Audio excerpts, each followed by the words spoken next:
বাজ পাখিকে পক্ষীরাজ বলা হয়। বাজের আয়ু হলো মোটামুটি 70 বছর। এবার 40 বছর হতে হতেই ওদের পালক লম্বা এবং ভঙ্গুর হয়ে যেতে থাকে, ঠোঁট বেঁকে যায়, ডানা ভারী হয়ে যায়, অর্থাৎ আগের মতো উড়তে পারে না, সেই শক্তি থাকে না। এবার সেই বাজ কি করবে? বাজ সব থেকে কঠিন নির্বাচন করে, নির্বাচন নিজের পুনর্স্থাপনার। সর্বপ্রথম একটা বিশাল পর্বতে যায়, একান্তে নিজের এক বাসস্থান তৈরি করে, আর তারপরে পাথরের সাথে নিজের ঠোঁট বারবার আঘাত করতে করতে সেই ঠোঁট ভেঙে ফেলে। তারপরে সে অপেক্ষা করে সেই ঠোঁট পুনর্নির্মাণ হওয়ার। তারপর সেটাই করে নিজের পালকের সাথে। তারপরে নিজের ডানা থেকে এক এক করে ভারী পালকগুলো ছিঁড়ে ফেলে দেয়। আর তারপর 150 দিনের এই যন্ত্রণা সহ্য করার পরে ও ফিরে পায় নিজের ওড়বার অনন্য ক্ষমতা, সেই শক্তি। আর তারপরে ও জীবনের পরবর্তী 30 বছর বাঁচে। কি বুঝলেন আপনি? যদি ইচ্ছে শক্তি থাকে তাহলে একজন দুর্বলও শক্তিশালী হতে পারে। আপনিও এটাই করুন, নিজের অতীতের যন্ত্রণার বোঝাগুলিকে ত্যাগ করুন আর কল্পনার খোলা আকাশে উন্মুক্ত হয়ে উড়ে বেড়ান। নিজের পুনর্স্থাপনা করুন, তবেই সর্বশ্রেষ্ঠ হতে পারবেন। আর মনে রাখবেন, এই ছোট ছোট পদক্ষেপই বড় বড় শিখরে পৌঁছে দিতে পারে।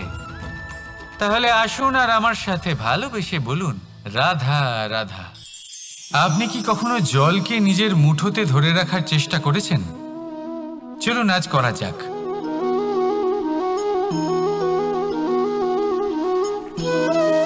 যদি আপনি নিজের মুঠো জোরে বন্ধ করেন, জল ধরে রাখতে পারবেন না। যদি আপনি তাকে এমনি বইতে দেন, তাহলে ও নিজের পথ নিজেই করে নেবে আর আপনার হাতেও থেকে যাবে। আমাদের জীবনও হলো কিছুটা এরকম, জলের মতো। নিজের পথ নিজেই করে নেয় এই জীবন। প্রত্যেক সমস্যার সমাধান নিজেই করে নেয় এই জীবন। তাই জীবনে যখন কোনো পরিস্থিতি আমাদের প্রতিকূল হয়ে থাকে, কিছুই হয়তো আমরা বুঝতে পারছি না, কিছুই যখন বসে থাকে না, তখন আমরা হতাশ হয়ে পড়ি, নিরাশ হয়ে পড়ি। আর এটাই করা উচিত নয়। শান্ত মনে দেখতে হবে যে এই জীবনে আসলে কি ঘটে চলেছে। কষ্ট সবাই ভোগ করেন। কষ্ট পেলে কেউ রেগে যান, রেগে গিয়ে পরাক্রম দেখান। এটাই তো করা উচিত নয়। শান্ত মনে সেটাই করতে হবে যা জীবন আমাদের শেখাতে চাইছে। জীবন আমাদের সব শিখিয়ে দেবে, শুধু মনে রাখবেন কখন প্রয়াস করতে হবে আর কখন আমাদের প্রতীক্ষা করতে হবে, সেটা আগে আপনাকে বুঝতে হবে। তাহলে আসুন আমার সাথে ভালোবেসে বলুন, রাধা রাধা। বল, শক্তি, পরাক্রম এই সংসারের বিকাশের মূল। কিন্তু কখনো ভেবেছেন যে প্রকৃতি আমাদের এই বল, শক্তি, পরাক্রম কেন দিয়েছেন? যাতে আমরা জীবনে কারোর উদ্ধার করতে পারি, কাউকে সাহায্য করতে পারি, কারোর জন্য ভালো কিছু করতে পারি, কোনো গরিব অসহায় মানুষের জন্য কিছু করতে পারি। এই বল, এই শক্তির সদ্ব্যবহার করতে পারি।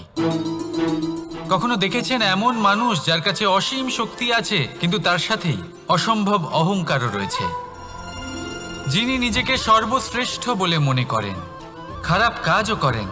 আপনি দেখবেন প্রকৃতি এবং মানুষ তাকে ভাঙতে সর্বদা চেষ্টা করেন। মনে রাখবেন, যতই সুবিশাল পর্বত হোক না কেন, তা যদি পথে পড়ে, তাকে ভেঙে পথ প্রশস্ত করা হয়। যদি আপনার কাছে বল থাকে, শক্তি থাকে, পরাক্রম থাকে, তাহলে তার সদ্ব্যবহার করুন, কাউকে সাহায্য করুন, কাউকে রক্ষা করুন। যদি আপনি আপনার শক্তির দুর্ব্যবহার করেন, তাহলে মনে রাখবেন আপনি নিজের বিনাশ নিজেই আমন্ত্রণ করছেন। এবার বল অর্জন করার পরে, শক্তি অর্জন করার পরে আপনি নিজেকে বিনাশ করতে চান নাকি এই সংসারের উদ্ধার করতে চান?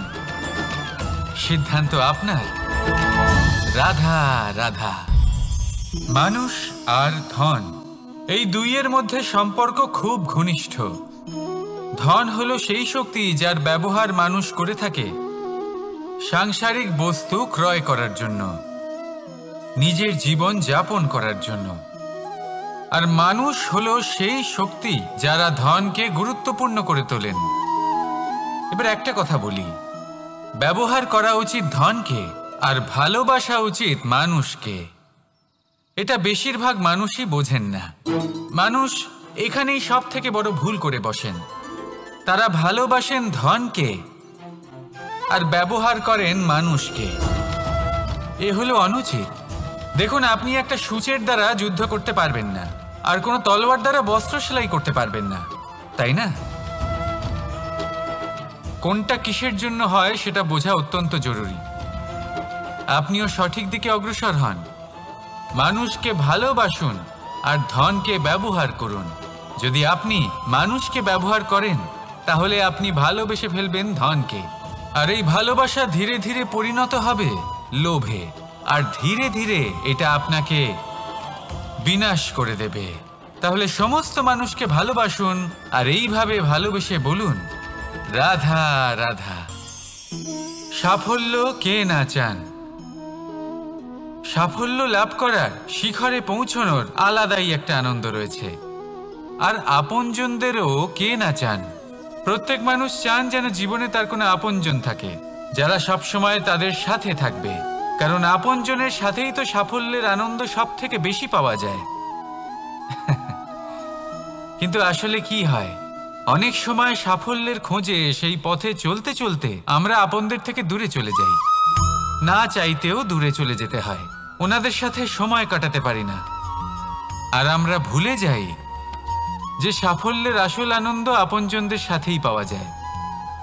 সফল হওয়ার পরে আপনদের সাথে দেখা হলে তাদের চোখে আমাদের জন্য যে আবেগ থাকে, যে সম্মান, যে প্রেম থাকে, সেটাই হলো আসল পুরস্কার। আমরা সেই কথা ভুলে যাই এবং একা হয়ে পড়ি। বেশিরভাগ সময় এটাই হয়। বেশিরভাগ সময় সফল মানুষগুলি একা হয়ে যান। এবার আপনি কি চান? আপনি অসফল হয়ে দিনগুলি একাকিত্বে কাটাতে চান, নাকি সফল হয়ে আপনজনদের সাথে আনন্দে থাকতে চান? সেই সিদ্ধান্ত আপনার। সাফল্যের পেছনে ছুটুন, নিজেকে উজাড় করে দিন, কিন্তু আপনজনদের সঙ্গ ত্যাগ করবেন না। সেই আপনজন যারা আপনার সাফল্যের জন্য দায়ী, সেই আপনজন যিনি আপনার সাফল্যে আনন্দ পান, সুখ লাভ করেন, তাদের কখনো ত্যাগ করবেন না। আসুন আমার সাথে ভালোবেসে বলুন, রাধা রাধা। ভগবান আর ভক্ত যখন একাকার হয়ে যায়, যখন ভক্ত তার ভগবানের প্রতি এবং নিজের জীবনের উদ্দেশ্যের প্রতি সম্পূর্ণরূপে সমর্পিত হয়, তখন জন্ম নেয় ভক্তি। এই সংসারের সমস্ত আশা হয়তো আপনার সঙ্গ ত্যাগ করে দিতে পারে, তখনও ভক্তি সাথে থাকবে। ভক্ত আর ভগবান যখন একাকার হয়ে যায়, তাদের মধ্যে কোনো পার্থক্য থাকে না। তারা এক হয়ে যায়, এক ব্যক্তিত্ব, এক অস্তিত্ব।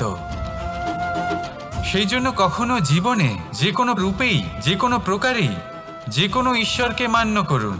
মনের মধ্যে শ্রদ্ধা ভাব জাগ্রত করুন, মনে ভক্তি ভাব জাগ্রত করুন।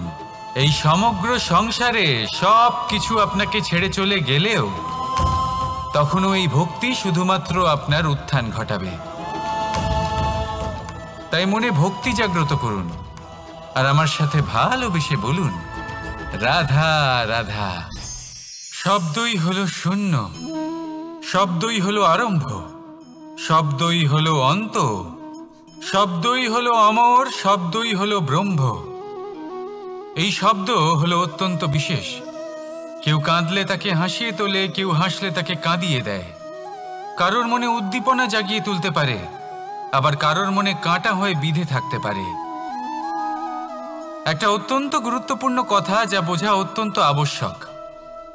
আপনার মন, আপনার হৃদয়ে যতই শুদ্ধ হোক না কেন, যতই পবিত্র হোক না কেন, আপনার দৃষ্টিভঙ্গি যতই স্পষ্ট হোক না কেন, যদি আপনার কথা পবিত্র না হয়, যদি আপনার শব্দ শুদ্ধ না হয়, তাহলে তা আপনাকে আপনার কর্মফল ভোগ করতে বাধ্য করবেই।